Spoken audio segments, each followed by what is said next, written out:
Hello नमस्कार, आप सभी का स्वागत है लक्ष्यवेदी ऑनलाइन क्लासेज में।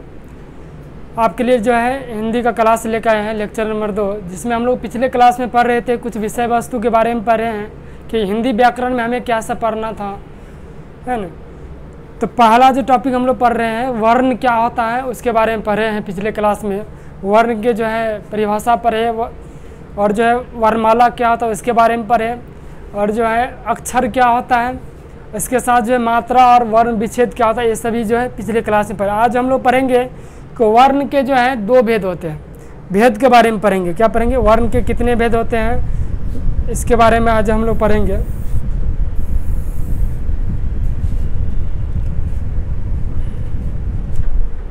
तो वर्ण के 2 भेद होते हैं।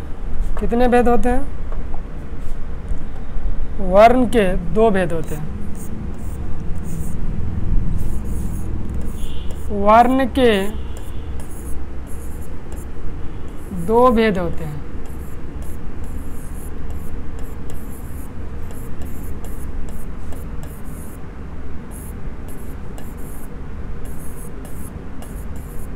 वर्ण के कितने भेद होते हैं? 2। एक होता है स्वर वर्ण, एक क्या है आपका स्वर वर्ण है, दूसरा होता है आपका व्यंजन वर्ण। क्या होता है? व्यंजन वर्ण। तो अब प्रश्न यह उठता है कि स्वर वर्ण किसे कहते हैं?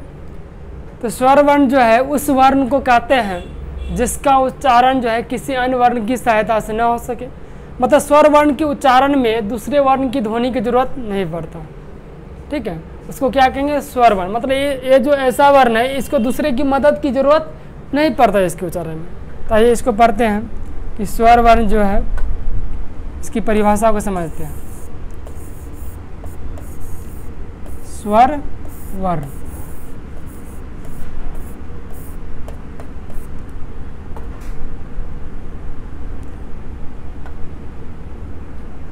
तो स्वर वर्ण उस वर्ण को कहते हैं, स्वर वर्ण उस वर्ण को कहते हैं, उस वर्ण को कहते हैं जिसका उच्चारण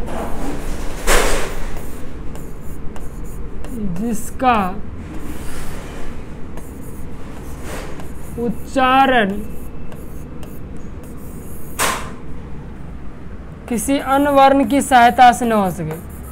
किसी अन्य वर्ण मतलब किसी दूसरे वर्ण की सहायता से न हो सके।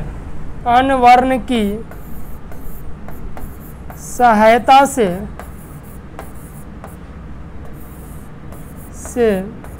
ना हो सके।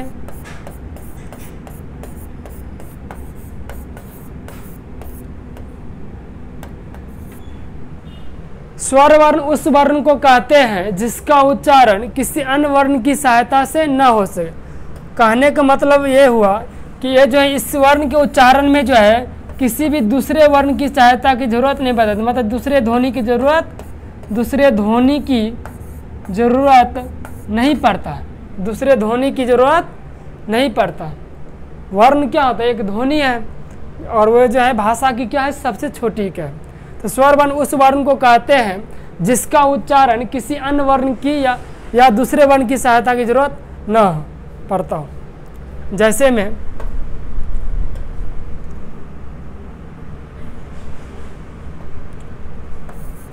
जैसे ध्यान देंगे क्या होगा? क्या होगा? हर्ष ई, इसको बोलेंगे हर्ष ई, दीर्घ ई, हर्ष उ, दीर्घ उ। और ये सब क्या है आपका? ये सब जो है आपका स्वर वर्ण। क्या है? स्वर वर्ण।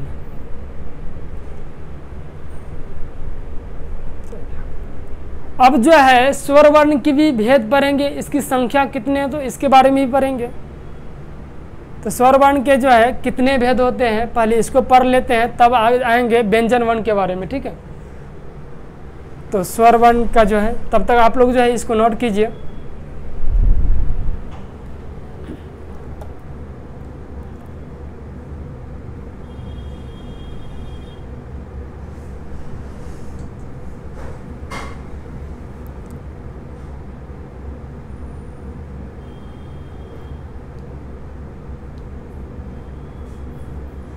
चलिए आगे बढ़ते हैं, किसके बारे में, स्वर वर्ण के भेद कितने होते हैं उसके बारे में।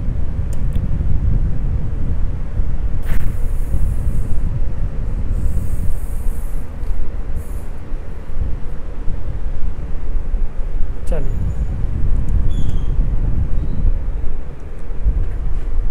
तो स्वर वर्ण के जो है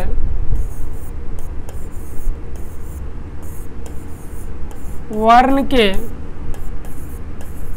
3 भेद होते हैं। कितने भेद होते हैं, 3 भेद होते हैं।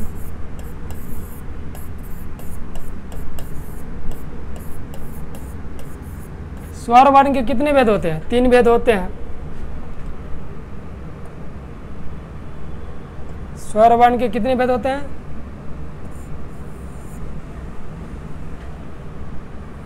3 भेद होते हैं।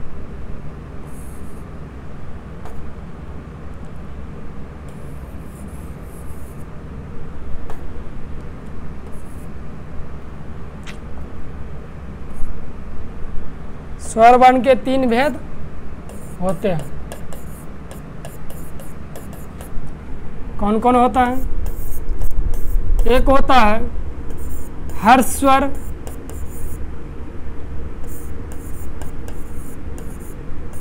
दूसरा होता है दीर्घ स्वर,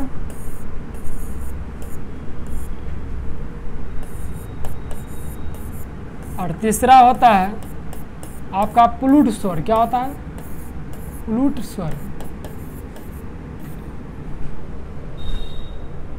तो स्वर वर्ण के 3 भेद होते हैं, एक होता है हर्ष स्वर, दूसरा होता है दीर्घ स्वर, तीसरा होता है प्लूट स्वर। क्या होता है, प्लूट स्वर। तो आइए हर्ष स्वर के बारे में थोड़ा जानकारी ले लेते हैं। तो हर्ष स्वर क्या होता है, हर्ष स्वर जो है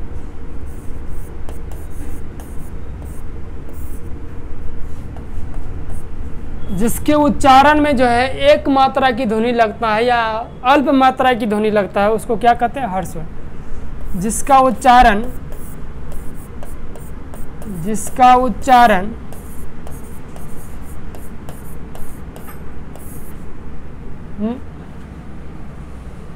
जिसका उच्चारण जिसका उच्चारण में अल्प मात्रा की ध्वनि लगता है, अल्प मात्रा की ध्वनि लगता है,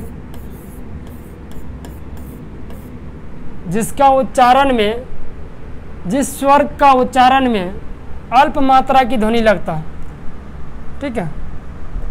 यहाँ पे ये भी जोड़ सकते हैं जिस स्वर के उच्चारण में या जिसका उच्चारण में, ठीक है। चलिए इसको रहने दीजिए। जिसका उच्चारण में अल्प मात्रा की ध्वनि लगता है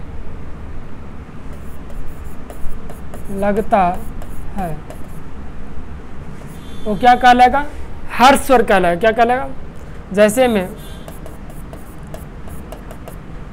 हर्ष स्वर मतलब एक मात्रा या अल्प मात्रा, यही हुआ। जैसे क्या हो गया, क्या हो गया, ऊ। ये क्या होगा, जिसको हर्ष ऊ बोलते हैं, हर्ष ई बोलते हैं। और एक होता है री, ये क्या हो गया आपका हर्ष स्वर। क्या हो गया, जिसमें जो है अल्प मात्रा की ध्वनि, मतलब जिसके उच्चारण में जब हम इसको उच्चारित करते हैं तो जैसे बोलते हैं तो अ में क्या हो रहा है, बहुत जल्दी जो है इसका स्पष्ट उच्चारण हम कर पाते हैं, बहुत कम समय देना पड़ता है। तो ये हो गया। दूसरा है दीर्घ स्वर, जिस स्वर के उच्चारण में, जिस स्वर के उच्चारण में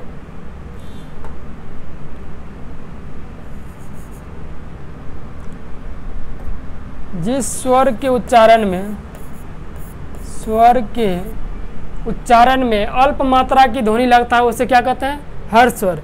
और दीर्घ स्वर में क्या? जिस स्वर के उच्चारण में, जिस स्वर वर्ण के उच्चारण में, स्वर वर्ण के उच्चारण में, उच्चारण में हर्ष स्वर, हर्ष स्वर से दुगुना समय लगे, मतलब 2 मात्रा की ध्वनि लगे। हर्ष स्वर, हर्ष स्वर से दुगुना समय लगे, दुगुना समय लगे।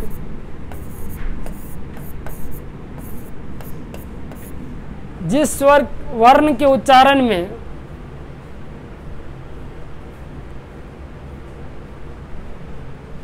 जिस स्वर वर्ण के उच्चारण में हर स्वर से दुगुना समय लगे उसे दीर्घ स्वर कहते हैं, दीर्घ स्वर कहते हैं।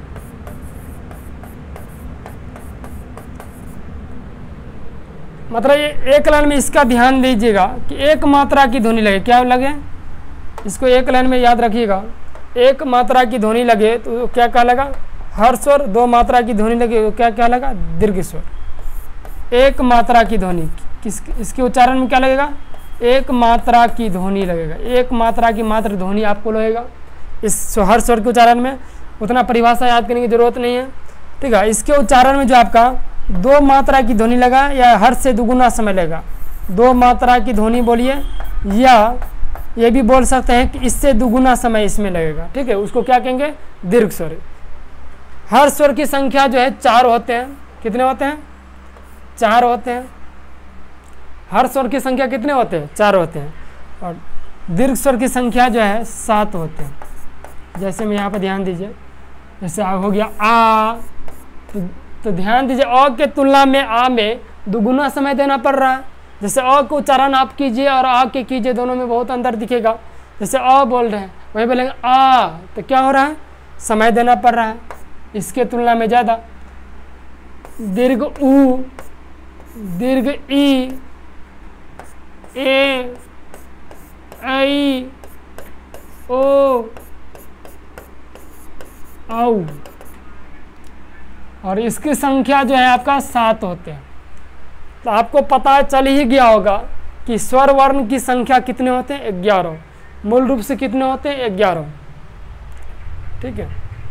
तो इतना याद रखिएगा। अब आगे हम लोग पढ़ते हैं कि प्लूर स्वर क्या होता है। तो प्लूर स्वर भी यही है कि जैसे इसके उच्चारण में हर से दुगुना समय लग रहा है तो दीर्घ स्वर क्या लगेगा? तो दीर्घ के उच्चारण में क्या लगेगा?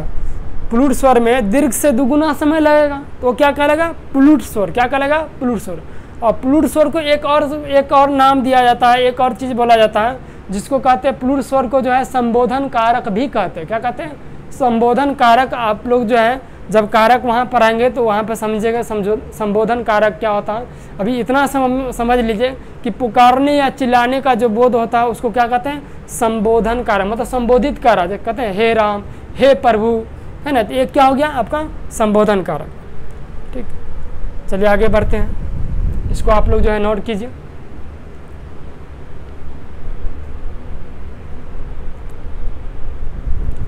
चलिए आगे देखते हैं कि इसका जो है प्लूर स्वर के बारे में पढ़ते हैं। तीसरा जो है प्लूर स्वर। क्या है आपका प्लूर स्वर?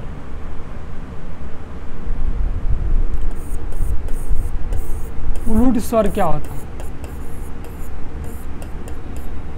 तो जिस स्वर के उच्चारण में दीर्घ स्वर से वर्ण से दुगुना समय लगे, दीर्घ स्वर से दुगुना समय लगे। जिस स्वर के उच्चारण में, जिस स्वर के वर्ण के उच्चारण में, जिस स्वर वर्ण के उच्चारण में दीर्घ स्वर से दुगुना समय लगे, दुगुना समय लगे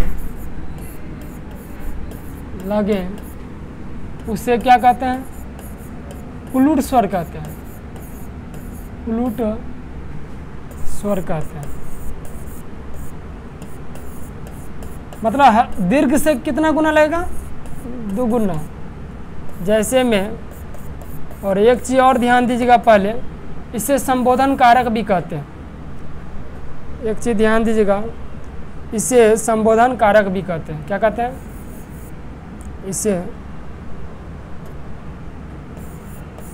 इसे संबोधन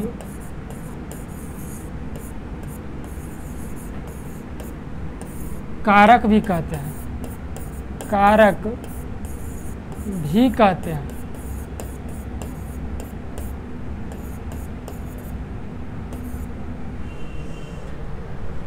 जैसे में,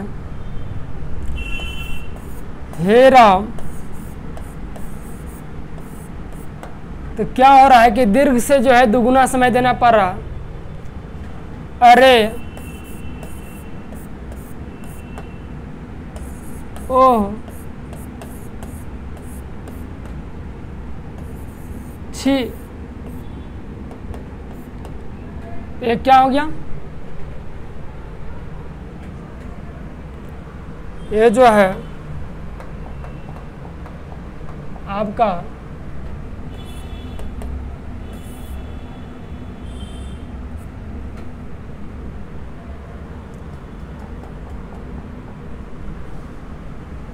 प्लूट स्वर हो गया।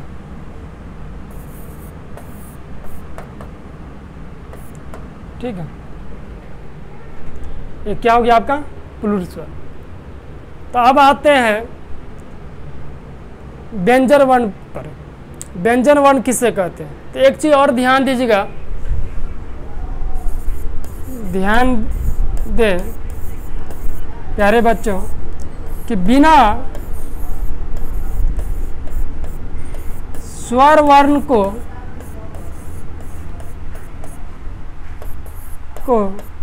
पढ़े स्वर संधि समझना, स्वर संधि समझना आपको मुश्किल होगा।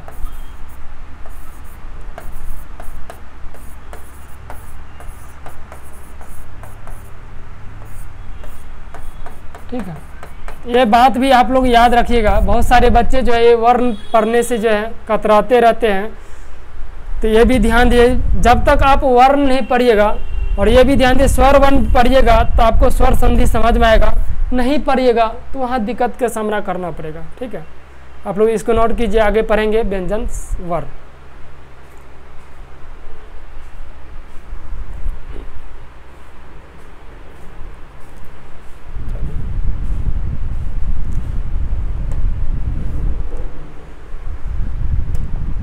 चलिए, व्यंजन वर्ण क्या होता है?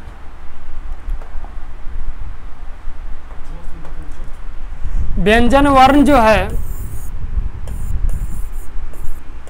आखिर किसे कहते हैं? और ये भी ध्यान रहे कि बिना व्यंजन वर्ण पढ़े जो है आप जो है व्यंजन संधि समझ नहीं पाइएगा। ठीक है, तो व्यंजन वर्ण जो होता है, व्यंजन वर्ण जो होता है कि जिसका उच्चारण में जो है स्वर वर्ण की जरूरत पड़ता है, मतलब बिना स्वर वर्ण का जो है सहायता से जो है व्यंजन वर्ण का उच्चारण करना जो है संभव नहीं है, अर्थात असंभव है। ठीक है, तो आइए इसको परिभाषित करते हैं कि व्यंजन वर्ण क्या होता है। तो व्यंजन वर्ण उस वर्ण को कहते हैं, व्यंजन वर्ण उस वर्ण को कहते हैं, उस वर्ण को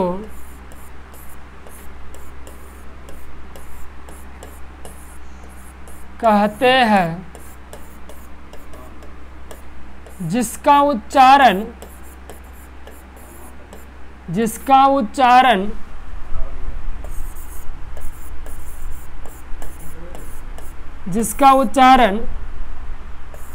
स्वर वर्ण की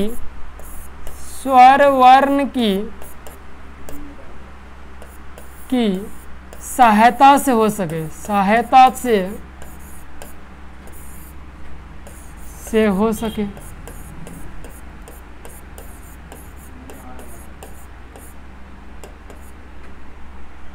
व्यंजन वर्ण उस वर्ण को कहते हैं, व्यंजन वर्ण उस वर्ण को कहते हैं जिसका उच्चारण जो है आपका स्वर वर्ण की सहायता से हो। किसकी सहायता से? स्वर वर्ण की सहायता से। जैसे में ध्यान देंगे,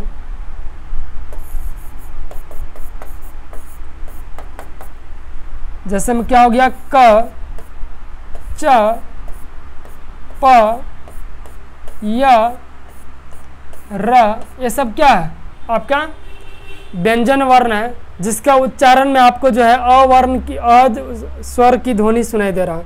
जैसे क का उच्चारण कर रहे हैं तो आपको अस्वर वर्ण की ध्वनि सुनाई दे रहा है। ठीक है। अब जो है व्यंजन वर्ण का जो है वर्गीकरण किया गया है, मतलब इसको वर्गीकृत किया गया है। इसको 3 भाग में आपको वर्गीकृत किया गया है। एक होता है स्पर्श व्यंजन, एक होता है अंतःस्थ व्यंजन और एक होता है उष्ण व्यंजन। स्पर्श व्यंजन जो है नाम इसलिए रख दिया गया है कि इसके उच्चारण में जो है क्या होता है, स्पर्श होता है। मतलब किसका स्पर्श होता है? जैसे उच्चारण जब करते हैं, जैसे मुख होगी, मुख से जो है ध्वनि निकलता है तो उसमें क्या होता है, दांत, तालु, ओष्ठ, है ना, मूर्धा आदि, इसके परस्पर से स्पर्श से जो ध्वनि निकालता है उसको कहते हैं स्पर्श व्यंजन। ठीक है। तो इसका वर्गीकरण जो है 3 भाग में किया गया है। व्यंजन वर्ण का वर्गीकरण, व्यंजन वर्ण का वर्गीकरण 3 भाग में किया गया। पहला भाग है, एक होता है स्पर्श व्यंजन, स्पर्श व्यंजन। दूसरा होता है अंतःस्थ व्यंजन, क्या होता है, और तीसरा होता है उष्ण व्यंजन। क्या होता है? उष्ण व्यंजन। तो व्यंजन वर्ण का जो है वर्गीकरण 3 भाग में किया गया। स्पर्श व्यंजन, स्पर्श व्यंजन, अंतःस्थ व्यंजन और क्या होता है, उष्ण व्यंजन। ठीक है।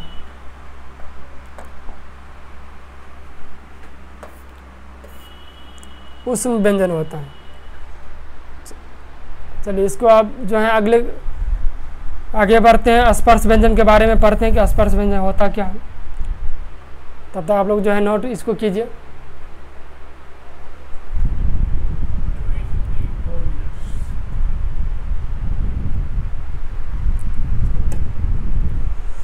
चलिए, स्पर्श व्यंजन जो होता है, स्पर्श व्यंजन, इसकी संख्या जो होता है 25 होते हैं। क्या होते हैं? 25 होते हैं। तो स्पर्श व्यंजन होता है जिसका उच्चारण में जो है कंठ हो गया, तालु हो गया, मूर्धा हो गया, ओष्ठ हो गया, अथवा दंत के जो परस्पर से जो है जो ध्वनि निकलती है उसको क्या कहते हैं? स्पर्श व्यंजन। क्या कहते हैं? स्पर्श व्यंजन। तो ये ध्यान देंगे, इसे जो है वर्ग में बांटा गया है। इसे वर्ग में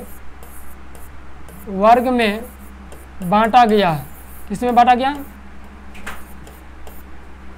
इसे वर्ग में बांटा गया है। जैसे क में अगर वर्ग लगाएंगे तो क्या बनेगा? क वर्ग। और ये एग्जाम में जो है प्रश्न पूछ लिए जाते हैं। ठीक है। क में वर्ग लगाएंगे क वर्ग, जैसे कि हो गया क, ख, ग, घ, अंग। ठीक है। च में अगर वर्ग लगाएंगे तो क्या बनेगा? च वर्ग। च, छ, ज, झ और या। ट में अगर वर्ग लगाएंगे तो क्या बनेगा? टवर्ग। ट, ठ, ड, ढ और न। त में अगर वर्ग लगाएंगे तो क्या बनेगा? तवर्ग। त, थ, द, ध और न। अब प में जो वर्ग लगाएंगे तो क्या बनेगा? पवर्ग। प, फ, ब, भ और म। तो प्यारे बच्चों, इसकी उच्चारण स्थान जो है बिहार बोर्ड जो एग्जाम में जो है पूछ लिए जाते हैं। ठीक है, तो अब इस सभी का उच्चारण स्थान याद रखिएगा। जैसे ऐसे याद रखिए कबर का उच्चारण स्थान क्या होता है, तो यहाँ पर लिख देते हैं इसका उच्चारण स्थान। कबर का उच्चारण स्थान होता है कंठ से। क्या चीज़ से?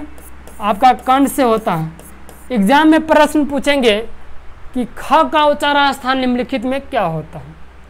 ऑप्शन में मिलेगा आपको कंठ, तालु, ओष्ठ, मूर्धा।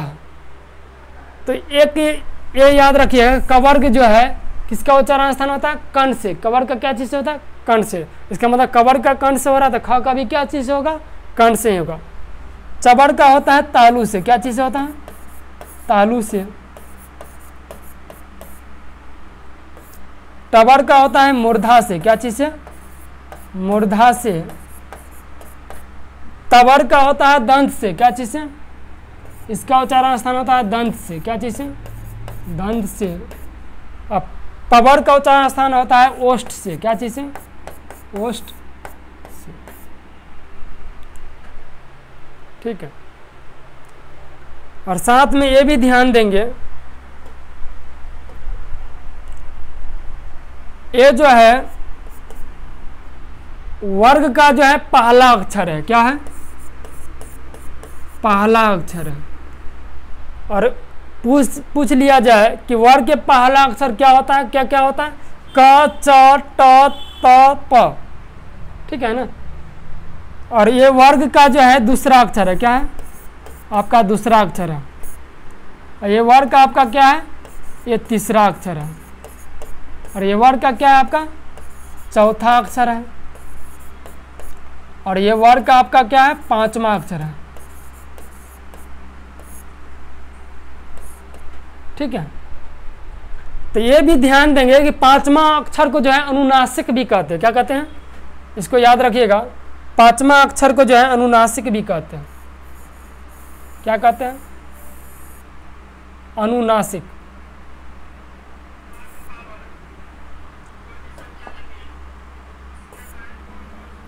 पांचवा अक्षर को जो है अनुनासिक भी कहते हैं। अनुनासिक।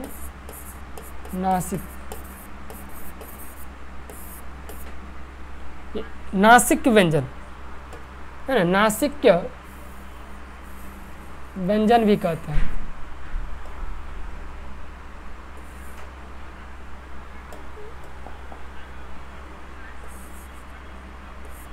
नासिक व्यंजन कहते हैं। किसको?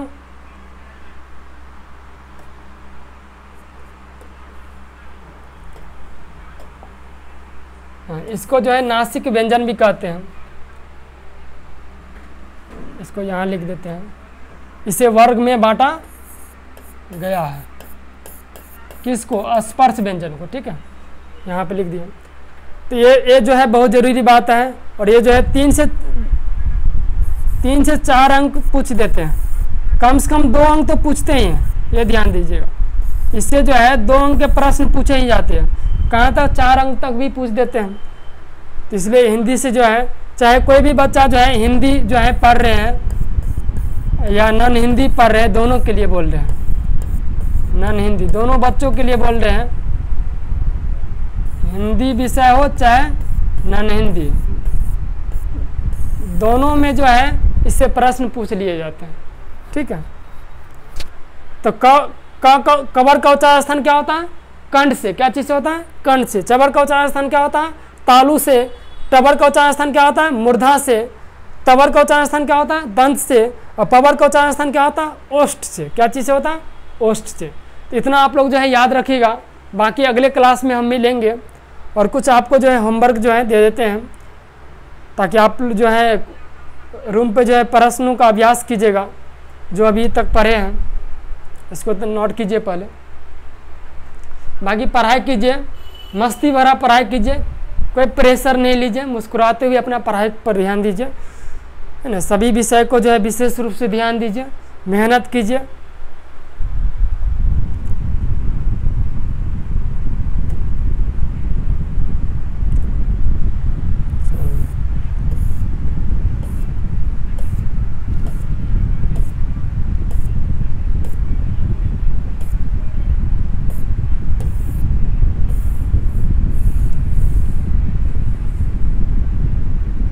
ये आपका होमवर्क रहा, इसको जो है आप जो है बना कर आइएगा। और जो अभी तक पढ़ाए हैं, बाकी अगले क्लास में पढ़ेंगे अंतःस्थ व्यंजन और उष्ण व्यंजन के बारे में पढ़ेंगे, और कुछ बात जो है कुछ प्रश्नों का भी अभ्यास करेंगे। इसको आप लोग नोट कर लीजिए।